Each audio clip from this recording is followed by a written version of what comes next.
እስራኤል ዳንሳ እንቅልፌን አሳጥቶኝ ሲያጃጅለኝ አመሸ። እና አውንታ በሲሳ በተለያዩ ጊዜ እየተነሱ እስራኤል ዳንሳ ዲያመንድ ሰርቋል እያሉኝ ሲያሙኝ በጌታ ስም ችዬ ዝም ብዬ ነበረ። አሁን ግን በቃኝ። እውነታውን አፍረጠርጠዋለሁ። ሰኞ ማታ 4 ሰዓት ጠብቁኝ አለ። ጠበቅነው አልመጣም። ማክሰኞ ብቅ አለና ዛሬ 4 ሰዓት ጠብቁኝ አለ። ጠበቅነው 5 ሰዓት ላይ መጣ። ከምሽቱ 5 ሰዓት ላይ ልክ ሲገባ 1200 ሰዎች ነበሩ ዳይሬክት ሲከታተሉት የነበረው።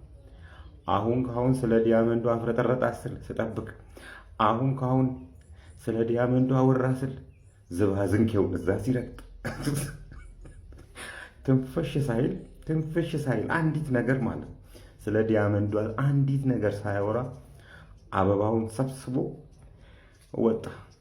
ከ5 ሰዓት እስከ 6 ሰዓት 1200 ሰው የነበረው 163 ሰው ድረስ ስንጠብቀው ነበር። እንቅልፋችንን አተን የስራህን ይስጥ እስራኤል። የእንትና ብቻ ባናይ የግል ብናይ እኔ የራሴን አባ ሆይ ብዬ እኔ የራሴን ባይ አንተ የራሴን ብታይ እኮ ነው የሚሻለው። አሁን የሚያዋጣን ጉዳይ ወደ እንትና ብቻ አይደለም። ያ አያዋጣም፣ ያ አይጠቅምም፣ ያ እንደምታስበው አይሆንም። አሁን የሚያዋጣ ምንድን ነው? አንተ ራስህ ማየት አለብህ። አንተ ማነህ? አንቺ ማነሽ?